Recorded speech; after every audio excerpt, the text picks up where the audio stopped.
Olá, saudações. Estamos aqui falando, pensando a disciplina de circulação, transporte e integração espacial. É uma exposição hoje um pouco mais detalhada em relação à primeira parte do texto a Geopolítica do Capitalismo, de 81, de David Harvey. E antes de entrar propriamente dito no texto, falar um pouco do autor também, que é uma coisa muito importante para a gente poder entender qual a sua tradição, sua fonte principal. Harvey ele tem um percurso bastante interessante na geografia, porque ele, de certa maneira, rompe com uma forma de pensar. E eu trouxe aqui para vocês um, um slide. E o nosso escritor, né, vamos dizer assim, nasceu no Reino Unido em 35 e depois de já ir com 60 anos, ele ganha o prêmio que é considerado o Nobel da Geografia, o Vautrinland. E um ano antes, o professor Milton Santos havia ganho esse prêmio, e nesse texto, A Geopolítica do Capitalismo, a gente vê que é um texto que tem uma certa densidade, e aí a gente precisa tecer mais alguns comentários e, inclusive, ler esse texto mais de uma vez. O Harvey ele tem esse percurso, como eu falei, na geografia. Em 69 ele publica um livro que é considerado como se fosse assim, a bíblia da geografia quantitativa, geografia teorética, uma geografia que estava, de certa forma, pós ali Segunda Guerra Mundial, alguns países se reerguendo e passando por um processo de reconstrução espacial. A ciência geográfica ela continua, né, de certa forma, muito atuante do ponto de vista do planejamento urbano, por exemplo, do ponto de vista do Estado. Então, um saber muito utilitarista dessa forma. E a gente tinha ali naquela época um esboço, vamos dizer assim, de uma intenção, melhor dizendo, no avanço das teorias, dos modelos, das leis. É tanto que o livro em espanhol ganha esse subtítulo, né? Esse Teorias, Leis e Modelos em Geografia. Sendo que Harvey mesmo percebeu que havia uma certa insatisfação do ponto de vista da ciência, porque não dava mais para pensar a ciência sem uma ética, sem uma moral. Tanto que ele diz, né, que uma das reflexões que ele fez foi que o próprio planejamento urbano, pensar a justiça, pensar a cidade, merecia uma reflexão ética, uma reflexão moral. E aí, em 73, ele escreve esse livro, Justiça Social e a Cidade, que é um marco para a geografia urbana, é um marco para a própria geografia, porque é uma das primeiras obras ali que a gente pode dizer da geografia crítica. A gente tem publicações anteriores de revistas e artigos, mas esse livro ele configura também como um marco e uma importância para o desenvolvimento do pensamento geográfico a nível mundial. E a gente tem um Harvey aí passando por um processo de transição, onde a primeira parte do livro ele tem uma perspectiva que ele vai na ideia de justiça com formulações liberais, para depois, no segundo momento, ele se situar dentro de uma perspectiva socialista e romper, inclusive, com a ideia do próprio Estado e que, bebendo ali no marxismo, ele viu que o Estado é um Estado capitalista, então ter que romper para poder pensar outras formas de produção. Então a gente tem aí uma obra significativa, é possível encontrar em uma edição em português, o Armando traduziu, não é uma tradução tão boa assim, mas a gente tem uma obra significativa. Esse livro eu trabalhei no doutorado, poderia fazer uma fala um pouco mais detalhada, mas não é o momento. Em 82, Harvard tem uma produção muito importante, que é Os Limites do Capital. E, inclusive, numa entrevista mais recente, ele chega a citar que esse livro ele é uma das obras mais importantes para ele. Então, ele, de certa forma, insatisfeito com a sua própria leitura do marxismo ali na década de 70, ele, ao se aproximar ainda mais da leitura de Marx, através do grupo de estudo, inclusive até ministrando curso, ele começa a, de certa forma, trazer a ideia de que Marx pensou muito o tempo, a história, e precisava trazer a cara da geografia, o espaço para esse debate da teoria marxista. Então ele começa a querer trazer aí uma contribuição ao marxismo através da geografia. Em 89, acho que talvez uma das obras que fez ele ficar famoso, de certa forma, ele publica Condição Pós-Moderna, onde ele fala da modernidade ainda no processo do Fordismo, por exemplo, a pós-modernidade no processo de acumulação flexível, pós-Fordismo. É um livro muito significativo para a própria obra do Harvey, de uma forma mais geral, e ele só vai escrever depois alguma coisa, acho que na década de 90, 96, que ele vai escrever, voltar ao tema da justiça e, de certa forma, permanecer dentro do espectro marxista, quando mais recente ele vai ter uma gama de publicações, já nos anos 2010 em diante, para pensar as crises do capitalismo, para pensar o direito à cidade, as lutas anticapitalistas, para evidenciar as contradições do capitalismo, tanto que ele fala que o capitalismo tem aí suas contradições, que diria, fundamentais, contradições mutáveis e as contradições perigosas, isso aí somando um total de 17 contradições. E um livro mais recente, que eu acho que está bem didático, apesar de ser ainda profundo, que a gente viu até um capítulo, né, Espaço-Tempo do Valor, quando ele, A Loucura da Razão Econômica, ele traz Marx para entender o capital do século XXI. A gente tem também esse livro aqui, mais recente, tá? Os Sentidos do Mundo, é possível encontrar na internet para comprar. Acho que vale a pena, porque são textos essenciais do pensamento de Harvey, em boa parte de sua história. Por exemplo, o primeiro capítulo, quando ele fala de teoria revolucionária e contra-revolucionária na geografia, é um texto da década de 70, daquele livro Justiça Social e a Cidade. Então, aí tem textos de outros, de vários momentos da obra do autor, como também esse livro que eu passei esse capítulo, o capítulo 5, A Geopolítica do Capitalismo, que é um texto de 81. Em 82 ele publica, né, Os Limites do Capital. Então, antes de publicar um livro, o autor já está ali ensaiando algumas coisas. É um livro de 2001, A Produção Capitalista do Espaço, organizado pelo Antônio Carlos Alberto Moraes, e que, inclusive, abre o primeiro capítulo com entrevista com o David Haber, muito legal. Acho que conhecer os autores também um pouco mais também através das entrevistas. E é um livro que tem textos de 70, desde texto da década de 80, e um mais recente, que é de 2001, que ele fechou o livro falando sobre a globalização. Bom, então a gente tem aí um arcabouço, aí um convite para conhecer o pensamento de um autor, para poder a gente, de certa forma, se situar, né, no âmbito do método, no âmbito da teoria e no âmbito de uma obra. Então é uma coisa importante.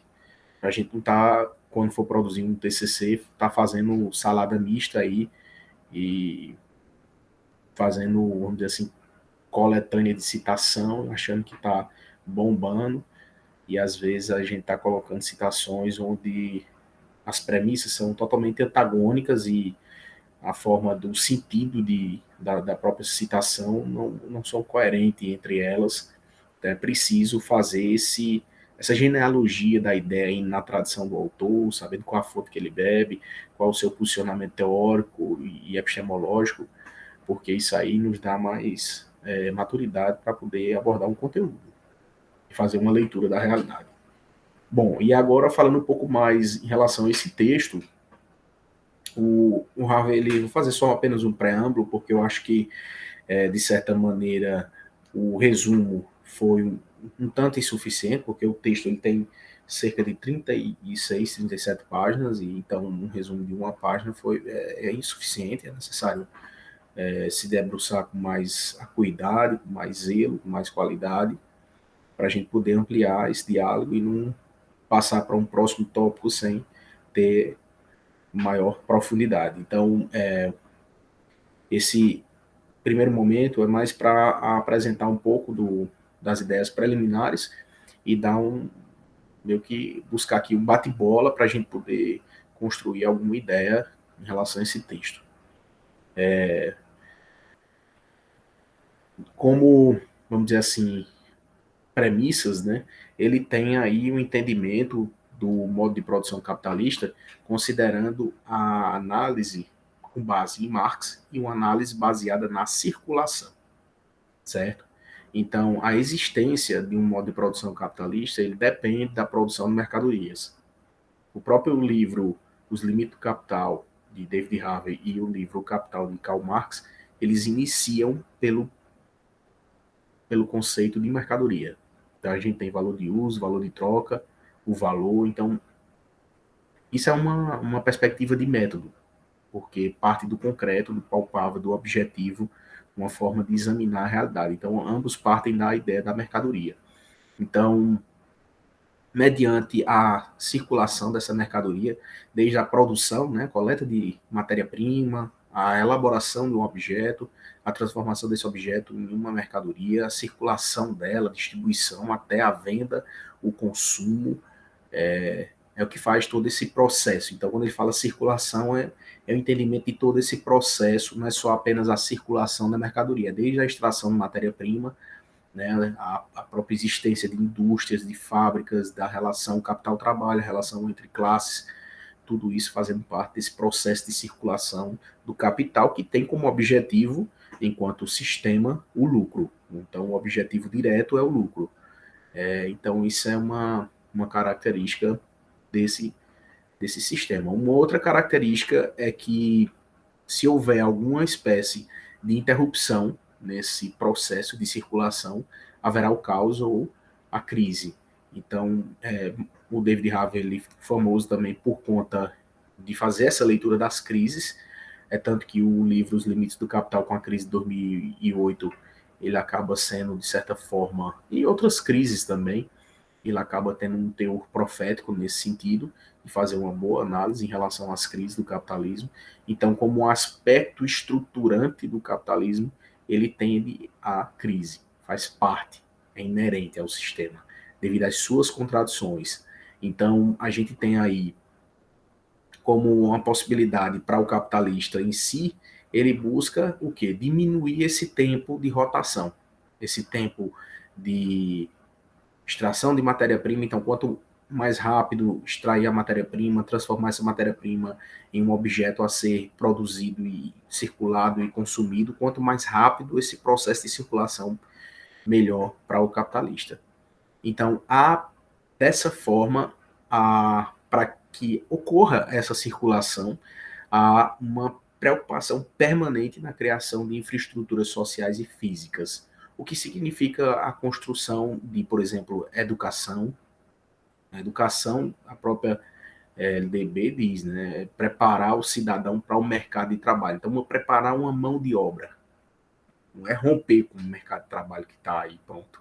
Então, a criação de infraestruturas sociais requer investimento a longo prazo e infraestruturas físicas, né? Seja ferrovias, rodovias, toda uma infraestrutura que faz com que sustente, dê possibilidade à circulação desse capital, ou seja, a construção do espaço, em outras palavras. Tá? Então, a gente tem como pontos, isso ali seriam como se fossem assim, premissas para a gente poder entender o ponto de partida do autor. Como pontos importantes dessa circulação, eu quero destacar alguns, ele destacou 10 pontos, mas eu trago para você alguns aqui, para a gente frisar, que é o seguinte: a economia capitalista, para ela ser uma economia saudável do ponto de vista do capitalista, de quem está produzindo, ela tem que apresentar um crescimento positivo, que ele chegou a um entendimento que seria aproximadamente 3% ao ano. Então, esse crescimento ele deve ser contínuo, só que nem sempre é possível, porque tem as crises, né? E as crises elas se manifestam de diversas formas: crise de superprodução, crise de excedente de trabalho, crise de excedente de outras formas. Então a gente vai ver já um pouco em relação a isso. Mas o que é que ele quer destacar? É que para que uma economia capitalista siga de forma saudável, ela tem que apresentar um índice de crescimento positivo. E esse índice de crescimento positivo equivale a mais ou menos 3% ao ano de crescimento. E o que eu destaco aqui, né, de forma mais intensa, é mostrar que essa preocupação com esse crescimento positivo, ele é independente das consequências que causa no ambiente e nas relações sociais ou geopolítica.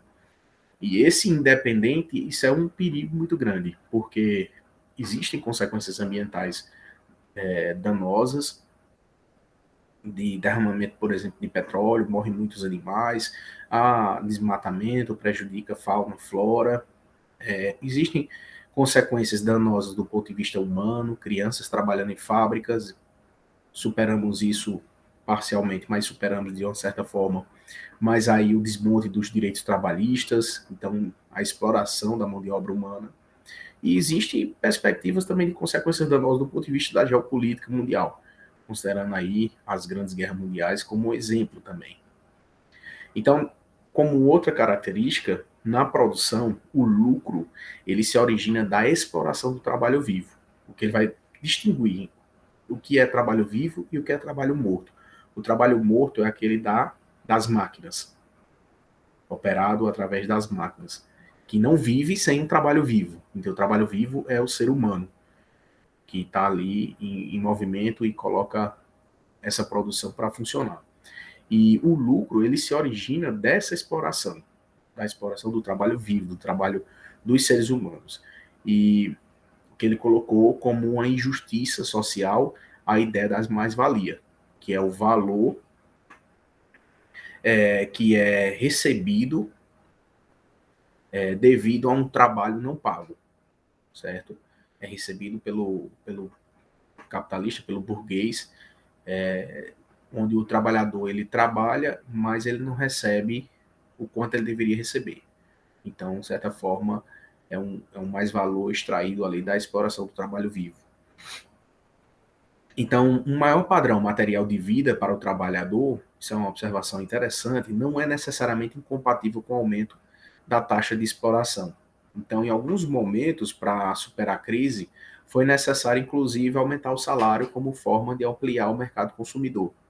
Então, nem sempre um aumento maior do padrão material de vida é algo incompatível com o aumento da taxa de exploração. A gente tem um aumento, às vezes, do padrão material de vida, mas, em compensação, ele continua sendo explorado. É o caso de a gente pensar o trabalho flexível, né? A produção flexível, onde o trabalhador às vezes não tem alguns direitos e acaba pegando 2, 3 trabalhos para poder ter a renda de um. Outra característica importante que a gente tem que destacar, isso é um preâmbulo para a gente poder entender a formação de sua teoria, a teoria do desenvolvimento geográfico desigual. É que esse sistema, essa forma de circulação do capital se baseia na relação entre classes. E com isso, essa relação ela é contraditória, ela também é, de certa forma, ambígua, e isso provoca lutas. Tá? Então, a gente tem, de um lado, a burguesia, que são os detentores dos meios de produção, e do outro lado, a gente tem a classe trabalhadora, que são as pessoas que oferecem a sua força de mão de obra para exercer algum trabalho em troca de um salário. Então tem os assalariados. E do outro lado, a gente tem os capitalistas, os burgueses, os empresários, que são detentores dos meios de produção. Então, por exemplo, eu devia, até tirando onda, né, com o meu orientador, e a sacada dele foi muito, muito rápida e muito simples, né, mas era uma brincadeira minha. Eu devia ter ido para o comércio, eu já estava com muito mais dinheiro do que hoje, se eu tivesse enquanto professor, né, fazendo a brincadeira no desabafo, né, que às vezes a gente quase vai ali fraquejando, mas depois vê que a luta não é só pelo dinheiro, tem uma concepção mental, ética e pelo trabalho que é muito bonito, né? Esse trabalho com conhecimento, como professor. E eles ainda, vocês iam entrar para o comércio, mas de que forma você tem capital? Então, quem tem condição de ter os meios de produção, quem é capaz de deter aí hoje ainda mais nessa revolução tech-científica formacional, indústria 4.0, é capaz de deter aí e ter acesso aos meios de produção, por exemplo, as plataformas do Google, do Facebook, por exemplo. Então, a gente tem aí a relação entre classes. Dentro de um sistema capitalista, a gente tem essa relação entre classes. E claro que com o passar do tempo, essas classes elas vão, por exemplo, o proletariado da época de Marx hoje é diferente. Né? Hoje a gente tinha um proletariado antigo que era um proletariado de chão de fábrica. E hoje a gente tem um proletariado, por exemplo, a uberização, processo de uberização, o Uber, né? Então ele também é um proletariado, é um precarizado. Ele, é tanto que o Ricardo Antunes, que ele trabalha muito com essa questão do trabalho, ele escreve, né, o privilégio da servidão, mostrando que hoje em dia quem tem condição de ter um emprego, às vezes carteira assinada, estadual, federal, municipal ali, isso não deixa de ser um privilégio numa sociedade que há uma ampliação da precarização do trabalho. Então, essa é uma contradição fundamental para poder se perceber e trabalhar. Eu estou falando aqui a pontazinha do iceberg, a relação entre capital e trabalho. Tá? Uma outra coisa é perceber que o sistema capitalista, o modo de produção capitalista, ele é tecnologicamente dinâmico, ou seja, ele é inovador. Por quê? Porque se a ideia é obter lucro e para obter lucro é reduzir custos e reduzir o tempo de rotação necessária para a circulação do capital, isso significa que se eu investir em tecnologia, eu vou produzir mais em menos tempo. Então, vou ter mais lucro. Então, é uma constante a busca por inovação tecnológica. É próprio do sistema. Por isso que ele produz tanta inovação tecnológica e hoje a gente vê, inclusive, alguns benefícios. É de encantar, claro. O próprio Marx, Milton Santos, a gente percebe. Ter um celular, me lembro que eu estava com o celular fazendo prova de concurso e o celular lento pra caramba. Prova não, era me inscrevendo em concurso, aí tirava foto do certificado comprovante, né, de publicação de algum artigo, alguma coisa, ia mandar para o e-mail, do e-mail transformar em PDF. O celular lento, o notebook lento. Aí eu falei com uma pessoa, comentei, ele disse, rapaz, tu bota um SSD no teu notebook, quando eu botei, aumentou 40 vezes a velocidade. E o celular também. Quando eu mudei o celular para fazer vídeo em 4K, então a gente tem realmente assim a existência dessa é nítida, é nítida. A crítica é muito mais em relação a como isso a que custo, aos custos sociais, é os custos sociais. A crítica é em relação aos custos sociais dessa tecnologia, essa inovação, essa busca incessante, essa aceleração contemporânea. A crítica é em relação aos excessos também. E, e claro, há todo um sistema, né, que a gente está falando aqui dentro de uma estrutura que não envolve só apenas a produção, mas também a circulação, envolve diversos fatores. Uma outra coisa importante também, que é preciso destacar, é que essa circulação do capital ela é instável. Então, no próprio sistema, uma característica dele é que ele tem contradições. Contradições fundamentais, contradições perigosas, contradições destrutivas. Então, isso é uma perspectiva que vai conferir ao modo de produção capitalista uma inclinação crônica para a crise. É tanto que no período atual, Milton Santos diz, né, o capitalismo é um sistema que ele é um período, mas também é uma crise. Então, esse momento atual, a crise é estrutural. Alguns autores já têm falado sobre isso.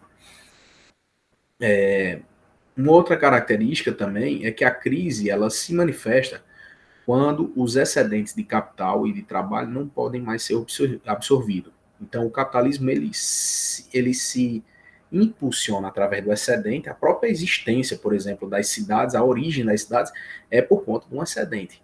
Então, foi o excedente que possibilitou, inclusive, a criação das cidades. E aí, pensando no modo mais atual, né, já pensando no próprio modelo capitalista, esse excedente é que gera também uma espécie de riqueza também. E o que ele coloca aí, né, que quando esse excedente ele não é possível de ser absorvido, ele denomina isso o estado de superacumulação, o que vai envolver, de certa forma, uma produção que vai ficar muitas vezes ociosa E, em grande parte, também a gente vai ter o aumento do desemprego, que é um mal do século XXI. Então, um tema que é fundante, porque se é através do emprego que a gente tem, claro que o emprego formal, a gente vai ter que falar do mercado formal, o mercado informal, tem gente que, do ponto de vista do mercado informal, ganha muito mais do que um assalariado, etc. e tal, mas, de uma forma geral, o desemprego, ele é se a gente for considerar o desemprego também no mercado informal, pessoas que estão sem acesso a ter algum tipo de renda, é um problema seríssimo no momento atual. Bom, e a gente tem, então, assim, que considerar que dentro dessa perspectiva do sistema capitalista, as crises são inevitáveis. E o que é que acontece? A, a todo momento, o Estado, a burguesia, buscando ações para poder mitigar elas. Mas, independente dessas ações, as crises, elas existem. Então, no final do livro, por exemplo, Enigma do Capital, e as crises do capitalismo, no final do livro, se não me falha a memória, no final desse livro mesmo, principais crises e ajudas estatais à empresa. Ele traz um apêndice, crise de 79 a 2009, tá? Você tem crise de 79 a 2009, poucas décadas, né? Cerca de 1, 2, 3, 4, 5, 6, 7, 8, 9, 10, 11, 12, 13 crises. Então, assim, é um dado alarmante, tá? E fundamentado. Outra coisa importante é que quando esses excedentes eles não são absorvidos na forma de consumo, por exemplo, eles são destruídos fisicamente. Então, por exemplo, a queima do café. Então, tinha tanto café que o preço do café ficou muito baixo que não valeria a pena vender, e foi o que a burguesia fez. A burguesia cafeira fez, destruiu, queimou o café. Então, assim, é realmente um modelo que mostra uma insanidade da sociedade. O agente principal do desenvolvimento capitalista, eu falei isso, é o excedente, tanto de capital como da força de trabalho. Bom, e aí o Harvey, ele, diante desse cenário de crise que é inerente, desse processo de superacumulação, a forma de não absorver o excedente ou absorver o excedente, mecanismos para fazer isso, ele começa a se questionar. Existe alguma maneira de absorver os excedentes de modo produtivo por meio da abertura de novos canais e caminhos para a circulação do capital? E aí é onde ele percebe que existe sim, a resposta de certa forma é favorável. No entanto, que ele diz assim que inclusive é um princípio fundante que os capitalistas não resolvem suas crises, apenas deslocam no espaço-tempo, é onde ele constrói a teoria do desenvolvimento geográfico desigual e que ele vai mostrar o deslocamento espacial e temporal, que é fundamental para oferecer oportunidades para a absorção dos excedentes. Então, aí a gente tem criação de infraestrutura, certo? Vai ter uma série de coisas que vai fazer com que essas crises, esse deslocamento espaço-temporal, eles possam ser um investimento, inclusive, especialmente a longo prazo. Então, a circulação do capital, ela tem que ser completada em uma determinada extensão do tempo, o que ele vai denominar de tempo de rotação socialmente necessário. Então, se essa circulação do capital ela não é completada em um tempo favorável à crise, é o que eu falei logo um dos primeiros slides, a interrupção, e quando a interrupção, a crise. E isso, essa crise pode ser, inclusive, como eu falei, né, é o processo de luta de classe, a dualidade entre burguesia e trabalhadores, não é nem sempre é pacífico. Existem greves, existem diversas lutas também. Então, às vezes, há interrupções de N formas. Desse modo, a competição gera pressões para acelerar o tempo de rotação, inclusive mediante, como eu falei, a inovação tecnológica. Então, a inovação tecnológica, inclusive organizacional, a própria saída do Fordismo para o Toyotismo, pós-Fordismo, a acumulação flexível, como queira nomear, foi também uma inovação organizacional. O que existia uma produção em série no Fordismo, no pós-Fordismo a gente tem um just in time, entrega em tempo certo, entregar de acordo com a demanda para não ter ociosidade, vamos dizer assim. E muda-se diversas outras questões. Então, do ponto de vista de organização, é possível ampliar, né, ou diminuir, no caso, essa rotação que é necessária para a ampliação do capital. Uma outra coisa importante é a gente poder prestar atenção sobre a relocação da força de trabalho. No entanto, existe um problema, é o que ele coloca como as barreiras, né? Mas assim, o que seria essa relocação da força de trabalho? Eu tenho um excedente de mão de obra em relação a determinado tipo de trabalho, de trabalhadores. No entanto, eu posso relocar esse trabalho para outro local. Porque também o excedente da mão de obra vai criar, né? Por um lado, em um determinado momento, a gente vai ter o exército de mão industrial de mão de obra que favorece, né, os baixos salários, a precarização, etc. Mas por um lado também não interessante porque a gente tem uma leva, uma grande quantidade de pessoas que não é um mercado consumidor, não tem renda, como é que vai consumir? Então a gente pode relocar essas pessoas para outra área para poder que essas pessoas tenham renda e possam consumir. No entanto, eu não posso pegar uma pessoa que estava num serviço, vamos dizer assim, de faxina e de uma hora para outra colocar esse camarada para dar aula, por exemplo, na universidade. Leva todo um processo de formação. Investimento a longo prazo, por exemplo. Você tem uma graduação de 4 anos, você tem especialização de 1 ano, mestrado de 2 anos, doutorado de mais 4 ou 5, ou seja, 10, 11, 12 anos para poder formar uma mão de obra de trabalho. Então a coisa não é tão simples assim. Então, a transformação empregatícia ocupacional é um processo lento.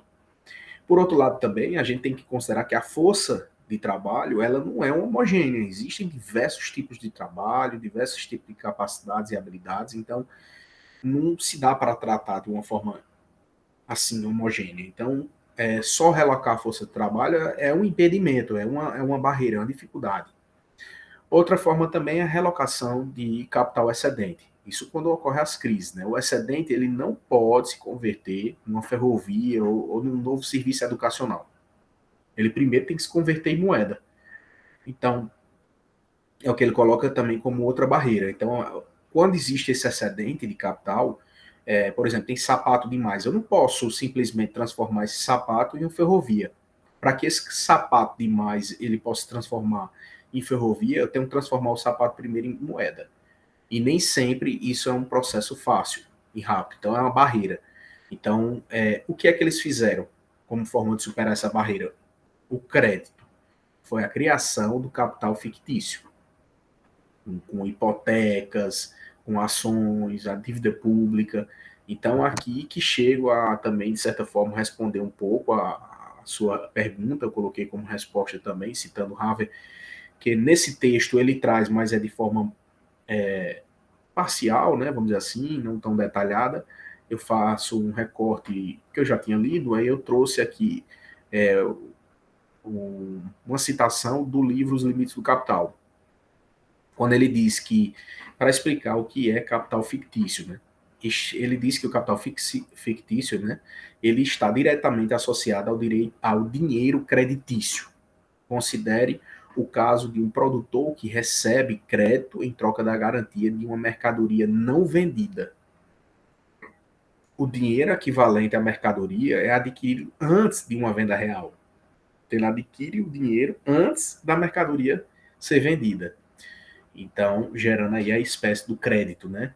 O dinheiro creditício. Esse dinheiro pode, então, ser usado para adquirir novos meios de produção e, inclusive, força de trabalho. Posso pegar esse dinheiro e reinvestir na produção, posso comprar força de trabalho. O emprestador, no entanto, detém uma folha de papel, cujo valor é apoiado por uma mercadoria não vendida.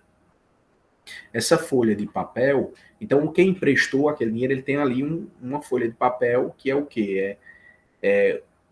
A possibilidade da entrega daquele dinheiro. Foi emprestado, né? Então, ele tem ali uma folha de papel, como se fosse assim, a garantia de um dinheiro futuro, que é apoiado, inclusive, numa mercadoria que ainda não foi vendida. Essa folha de papel, ela pode ser caracterizada como valor fictício, que pode ser criado por qualquer tipo de crédito comercial. Se as folhas de papel, principalmente letra de câmbio, por exemplo, começam a circular como dinheiro creditício, então é valor fictício que está circulando. Assim, abre-se uma lacuna entre os dinheiros de crédito, que sempre tem um componente fictício imaginário, e os dinheiros reais, diretamente ligado a uma mercadoria de dinheiro. Se esse dinheiro creditício é emprestado como capital, ele se torna capital fictício. Então, até chegar no capital fictício, você tem umas etapas, né? Eu me lembro tem um exemplo que é como se fosse assim. Eu tenho, vamos dizer assim, uma boa produção de gado. E, no entanto, eu tenho gado assim, prêmio, né? Nível ouro, né? Uma vaca gold, raciada, toda, que tem todo um acompanhamento. E com isso também o bezerro é muito mais caro. Eu vendo um bezerro para uma outra pessoa. No entanto, esse bezerro nem nasceu, mas eu já vendi, inclusive recebi um papel como um papel como garantia daquela venda. No entanto, se o bezerro morrer, mas antes do bezerro morrer, eu posso pegar aquele valor e fazer circular no mercado. O próprio mercado aceita eu ir no mercado e comprar fruta, verdura, comprar outra coisa. Então, se eu faço aquele, ou então reinvestir na própria produção, por conta da venda, né? Tenho 10 gados, com 10 bezerros assim, ouro, vai me gerar uma renda de 100 mil, vamos dizer assim. Então, eu posso pegar aquele dinheiro e fazer circular. No entanto, vamos dizer, hipoteticamente, só para facilitar, o bezerro morreu. E aí eu fiz circular um valor que ao qual eu não tenho ainda nem sequer a garantia da existência real de ter aquele produto. Então, o que aconteceu, inclusive, com a crise nos Estados Unidos, que ele vai falar no Enigma do Capital, a crise hipotecária, onde as pessoas pediam um empréstimo. Então, o capital fictício é um dinheiro que está circulando no mercado que ele não está assentado numa produção real, é ainda fictício, é valor futuro. Por isso que é uma fase anterior do capital fictício, é o capital portador de juros. O capital fictício ele existe porque é possível juros. É possível a valorização do dinheiro apenas permeada pelo tempo, sem ter necessariamente uma outra qualidade do produto, uma outra inovação tecnológica no produto. Então, e aí a gente tem todo um modelo hoje que é assentado no capitalismo financeiro, que está aí, de certa forma, fazendo circular, né, esse capital fictício. Então, o capital fictício está associado a um dinheiro creditício, então todo o sistema de crédito, que faz com que a pessoa faça fazer circular um valor fictício, e esse valor fictício é aceito no mercado, e como ele circula, ele acaba sendo aí também considerado também como um capital fictício. A criação, no caso aí, o que é que ele quer depois, né? A atividade também que eu quero para você. É a criação de uma teoria da geografia histórica do capitalismo. A ideia do texto é essa. É só uma introdução. Por isso que eu achei que o resumo de uma página ficou insatisfatório. Por exemplo, vai estar uma apresentação aqui de 39 minutos. O que é que ele pergunta? Né? A questão a ser resolvida é se o dilema interno do capitalismo ele pode ser solucionado por meio da expansão ou da reestruturação geográfica. Em resumo, será que há um ajuste espacial para as contradições internas do capitalismo? Então, a tarefa dele é o quê? Elaborar, eu já inclusive respondi isso aí, né? Que inclusive a resposta é favorável, sim, mas como é que isso é feito, né? Então, a tarefa dele é elaborar uma teoria geral das relações espaciais e do desenvolvimento geográfico sobre o capitalismo, que seja capaz de explicar a evolução das funções do Estado, que seja capaz de explicar o desenvolvimento geográfico desigual. Por exemplo, algumas áreas crescem mais em detrimento de outras, algumas áreas estão quebrando, chegar à crise, a crise ela se desloca, né? No caso aí a tentativa de superação da crise se desloca, né, com investimento em outro espaço-tempo. E o que ele diz, né, o capitalismo ele passa a ideia de que em todo momento algum lugar está bombando, está bem, porque esse crescimento, né, esse desenvolvimento é um desenvolvimento geográfico desigual. Enquanto algum local está bem, outro pode não estar bem. Então, ele começa também a buscar com isso, com essa teoria, explicar o próprio progresso e as formas de urbanização, como a construção de cidades foi uma invenção satisfatória para resolver problemas de crise. Então, você tem aí é onde ele começa na segunda parte do texto, vamos dividir assim como segunda parte do texto, né? Na página.